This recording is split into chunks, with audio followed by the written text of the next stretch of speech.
Badvel municipality పరిధిలోని మేదరవీధి ప్రాంతంలో ఉన్నటువంటి ఎస్ఎస్జీ మహిళలకు ఆర్బీఐ వారి ఆదేశాల మేరకు వాలంటరీ ఇంటిగ్రేటెడ్ డెవలప్మెంట్ సొసైటీ వారు నిర్వహించినటువంటి ఆర్థిక అక్షరాస్యత కేంద్రం ద్వారా కుటుంబ ఆర్థిక ప్రణాళిక బ్యాంకు ఖాతా యొక్క ప్రాముఖ్యత, బ్యాంకు ఖాతా ద్వారా ఉన్నటువంటి ఆర్థిక భద్రత మరియు సైబర్ నేరాలు మొదలగు అంశాలపైన అవగాహన కల్పించడం జరిగింది. ఈ కార్యక్రమానికి ముఖ్య అతిథులుగా Badvel SI Kondareddy, Canara bank manager Balanaresh, MEPMA సిబ్బంది, వెట్స్ సిఎఫ్ఎల్ కౌన్సిలర్స్ చంద్రశేఖర్, సుబ్బారాయుడు, ప్రభాకర్ హాజరు కావడం జరిగింది. ఒకటి మా అరెస్ట్ అనేది మామూలుగా మన లోకల్ పోలీసు వాళ్ళు కానీ ఎవరైనా పోలీసు వాళ్ళు వచ్చేసి మిమ్మల్ని ఫిజికల్ గా వచ్చి అరెస్ట్ చేయాల్సిందే తప్ప డిజిటల్ అరెస్ట్ అంటూ ఏమీ లేవు. మామూలుగా లావాదేవీల్లో అయితే డిజిటల్ లావాదేవీలు ఉన్నాయంటే మొబైల్ ద్వారా కానీ ఆన్లైన్ ద్వారా కానీ ఏదైనా పర్చేజ్ చేయాలంటే కూడా ఏమైనా కొనుక్కోవాలంటే కొనుక్కుంటాం ఆన్లైన్ లో. కానీ అరెస్ట్ అనేది అలాంటివి ఏమీ లేవు. మీరు అరెస్ట్ అంటే అరెస్ట్ కాదు. అది ఏదైనా గుర్తుపెట్టుకోవడం, మీరు ఏదైనా నేరం చేసినప్పుడు మీ దగ్గరికి పోలీసు వాళ్ళు వచ్చినప్పుడు మీ ఐడి కార్డులు ఏదైనా అడిగి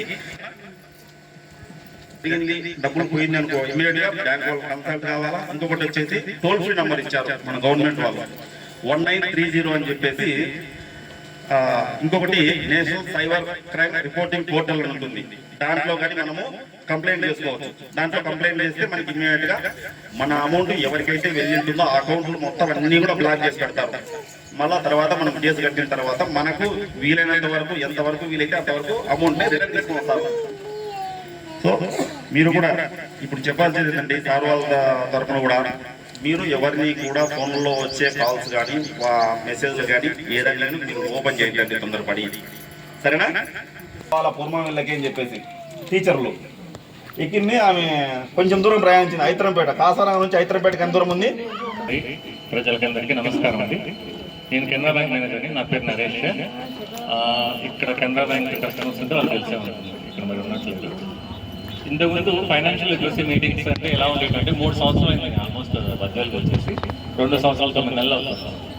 ఒకప్పుడు ఫైనాన్షియల్ లిటరసీ మీటింగ్స్ అంటే ఎలా ఉండేటంటే అక్కడికి వెళ్ళేసి మీరు డబ్బులు ఖర్చు పెట్టుకోండి, జాగ్రత్త పెట్టుకోండి, అనవసరమైన ఖర్చులు తగ్గించుకోండి, ఇలా చెప్తుండాలి ఫస్ట్లో.